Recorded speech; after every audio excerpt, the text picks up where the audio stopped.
सरकार तागिद खरा दिने लाइन कटा जीव नहीं किंतु आमे अच्छु बरगढ़ गोष्ठी स्वास्थ्य केन्द्र रे ये होछि मेल वार्ड जेउठी की वर्तमान 2 घंटा हबो लाइन नहीं रोगी आसुछंती चिकित्सा हवा पे किंतु रोगी चिकित्सा हवा जगह होउछंती हैरान। ये देखि पारुथिबे ये लाइट भी जळुनी। ये होछि बरगढ़ गोष्ठी स्वास्थ्य केन्द्र रो व्यवस्था आमे आपनकु देखौ किछि पेशेंट अछंती आमे तांको सीधा सरल भाबे आलोचना करबा कौन कहिबे केते घंटा हला लाइन नहीं लाइन नथिबा द्वारा आपनकर कौन सब असुविधा होउछि। लाइन तो गलान 2 घंटा ऊपर हलान लाइन ना न जाओ असुविधा जे जेन असुविधा ले एइथन डॉक्टर खाना के डबल असुविधा हेबार पड़ुछि।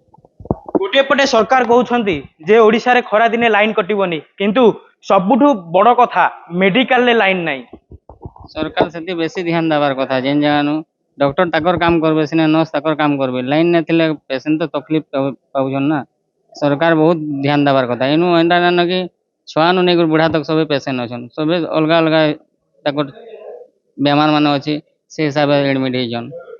आम सहित आउ किछि रोगी संपर्क भी मध्य अछंती आमे तांग सह सीधा सड़क भाबे आलोचना करबा कौन कहिबे भाई केउठु आसीथिले आउ एभली बिंचुचंती कोन बे कोन मेडिकल लाइन नाही फैन बुलुनी। बरगढ़ गंगाधर नगर घर है आउ मार ब्लड प्रेशर बढ़ी गला मेडिकल धरिक रही सरकारी मेडिकल आउ लाइन नाइन बोले तो ढुकबार पड़ुचे गरम रे ना पेशेंट हालत केनता हे तो जानि चदा काना कहमी मुई सरकारी मेडिकल लेके लाइन नाइन बोला काना कहम गोटे पटे किंतु सरकार कहउछंती जे लाइन कटिबो नाही मेडिकल वाले जगह लाइन पड़ुची याकू नै कोन कहिबे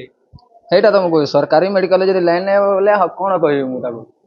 लाइन रो सुविधा करिवार कथा सरकार आ तमने कहउछंती लाइन आ कोन कहबे देखो जा तो निश्चित भाव रे सुनुथिले रोगी का संपर्क भी खरा दिने लाइन कटिबाटा महा मुश्किल। सरकार तागिद जे ओडिसा रे खरा दिने लाइन कटिबो नाही किंतु बरगढ़ रे कटिछि लाइन एबे याकू नै सबुठी चर्चा रे बरगढ़